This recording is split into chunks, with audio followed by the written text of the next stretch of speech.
안녕하세요. 함께 공감하며 성장하는 방송 라라의 힐링 공감 라라입니다. 지난 영상에서 프로젝터 타입은 우울과 무기력을 겪는 경우가 많다고 얘기했었는데요. 프로젝터 타입이 아닌데도 일상적인 번아웃을 자주 겪으면서 우울과 불안에 시달리기 쉬운 사람들이 있습니다. 바로 타인보다 더 민감하게 타고난 사람들, 영어로는 Highly Sensitive People, 줄여서 HPS라고 부릅니다. 심리학자 알레 나로는 유전적으로 민감하게 태어난 사람이 20% 정도 된다고 하는데요. 전체 인구의 5분의 1이나 존재하는 이 민감한 사람들에 대해서 우리는 아는 것이 거의 없습니다.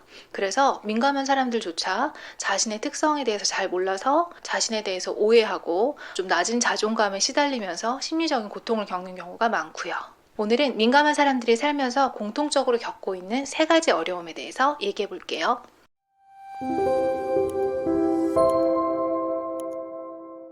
시끄러운 음악 소리, 과도하게 밝은 불빛, 기계음, 빵빵거리는 경적음 이런 것들에 굉장히 몸이 놀라고 신체적으로 좀 이렇게 충격을 받게 됩니다. 저의 경우에는 화장품이나 향수 냄새를 오래 맡으면 좀 두통을 느끼곤 합니다. 후각, 청각, 시각 이런 모든 감각들이 다 민감하다 보니까요. 대단히 과도한 자극을 받은 상태가 되기 쉬워요. 예를 들어 아침에 출근길에 만원 버스나 전철, 그리고 하루 종일 많은 사람들이 함께 뒤섞여서 일하게 되는 사무실, 퇴근하고 장 보러 들른 곳에 있는 대형마트 이런 곳들이 모두 민감한 사람들에게는 굉장히 과도한 자극으로 감각 과잉 상태가 될 수 있습니다. 그래서 그냥 평범한 일상을 사는 것만으로도 민감한 사람들은 너무 지쳐서 탈진하기가 쉽습니다. 또 이 과잉된 감각을 털어내는 시간도 다른 사람들보다 좀 더 오래 걸립니다. 그래서 제때제때 과잉 감각을 잘 털어내는 충분한 혼자 있는 휴식 시간을 잘 갖지 못하게 되면요. 이 몸이 과감각 상태를 견디지 못해서 심리적인 그리고 신체적인 증상들이 나타나게 됩니다.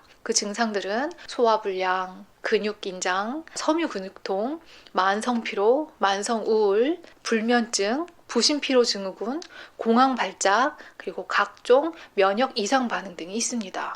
하지만 민감한 사람들이 일상적으로 들어야 했던 말이자 결코 듣고 싶지 않은 말이 너 너무 예민하다. 그렇게 예민하게 좀 굴지 마. 너는 좀 강해질 필요가 있어.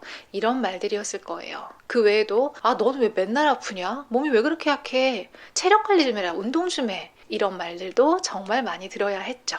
저도 그렇고요. 그러다 보니까 자신의 민감한 감각을 잘 보호하기보다는 이 과도한 자극을 받는 상황에서도 다른 사람들한테 티 안 내고 버티려고 정말 죽도록 노력을 합니다. 그렇게 버티다가 아까 제가 얘기했던 온갖 증상들이나 병을 끌어안고 병원 투어를 다니면서 스트레스성이라는 진단을 받거나 아니면 심리적으로 아주 위태로운 상태로 심리상담을 찾아가게 되죠. 두 번째, 민감한 사람들은 다른 사람들과 경계선을 긋고 자신을 지키는 것이 조금 어렵습니다. 일단 민감한 사람들은 공감 능력이 매우 뛰어나기 때문에요. 타인의 감정이나 신체적인 고통을 그대로 자신의 몸으로, 자신의 감정으로 느낍니다. 그래서 지금 느끼는 통증이나 불안이 이게 내 건지 다른 사람 건지 구분하기가 어렵죠. 게다가 민감한 사람들은 대부분 타인을 돕는 것을 굉장히 좋아합니다. 그 결과 자신보다 남을 돌보는데 너무 많은 시간을 할애하거나 스스로 다른 사람의 고통을 지나치지 못해서 도우미 역할을 자처하면서 과도한 에너지를 소모하는 경우가 많습니다. 심지어는 도울 수 없을 때 아주 죄책감까지 느끼게 되고요. 그나마 상대가 도움이라도 되면 다행인데요. 민감한 사람들은 안타깝게도 나르시시스트를 비롯한 에너지 뱀파이어들, 즉 사랑을 베풀면 안 되는 나쁜 사람들의 먹잇감이 되기 쉽습니다. 나쁜 사람을 보면 멀리해야 되는데 민감한 사람들은 저 사람의 잠재력을 끌어내주고 싶다 하는 생각을 합니다. 이해가 안 되겠지만 제가 겪어봐서 아는데 그렇게 이해 안 되는 행동을 하더라고요.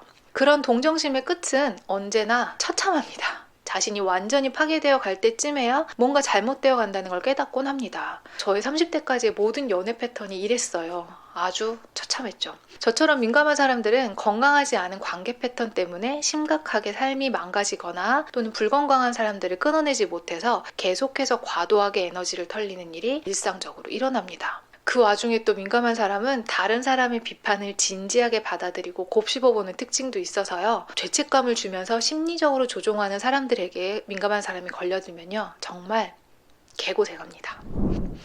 세 번째로요. 민감한 사람들은 우울이나 불안 등의 증상을 겪기가 쉽습니다. 일단 어릴 때 부모님이 민감한 아이의 경우 내 아이의 민감함을 잘 알아차리고 건강하게 케어를 해준다면요. 민감해도 안정애착을 느끼면서 잘 성장해서 자신감을 갖고 새로운 자극에 잘 맞설 수 있습니다. 하지만 안타깝게도 대다수의 민감한 사람들이 어린 시절에 민감함에 대해서 배려받기는커녕 오히려 민감함 때문에 수치심을 느끼거나 이해받지 못했던 상처들이 가득합니다. 게다가 부모님들이 자주 싸우셨다면 부모님의 그 불안이나 분노 등의 부정적인 감정을 아이가 그대로 흡수해서 그로 인한 신체적, 정신적 증상을 겪기도 하고요.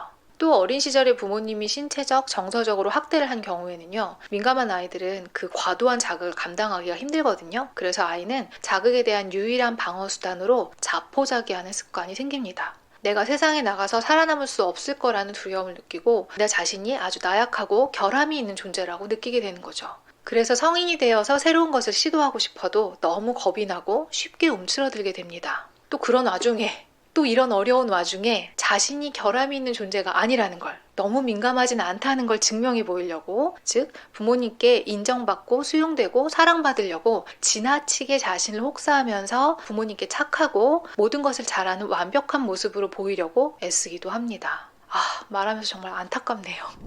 정신과 의사 주디 솔로프는 민감한 사람들을 냉혹한 세상에서 등껍질 없이 태어난 민달팽이라고 표현했습니다. 여러분이 태생적으로 민감하게 태어나신 20%에 해당되신다면요. 여러분은 덜 민감하거나 전혀 민감하지 않은 80%의 사람들 사이에서 등껍질도 없이 맨몸으로 냉혹한 세상에 맞서고 있는 중입니다. 그 사실만으로도 여러분은 사는 내내 충분히 고군분투하셨고 애쓰셨습니다.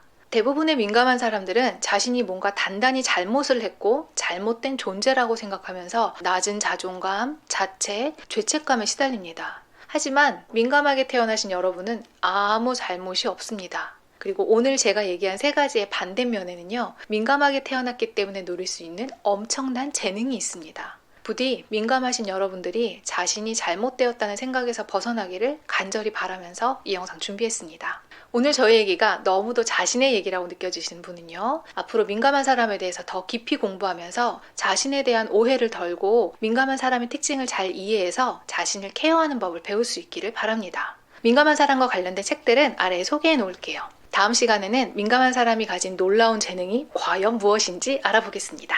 오늘 영상이 도움이 되셨다면 좋아요를, 다음 이야기도 궁금하시다면 구독도 눌러주세요. 저는 다음 영상에서 뵙겠습니다.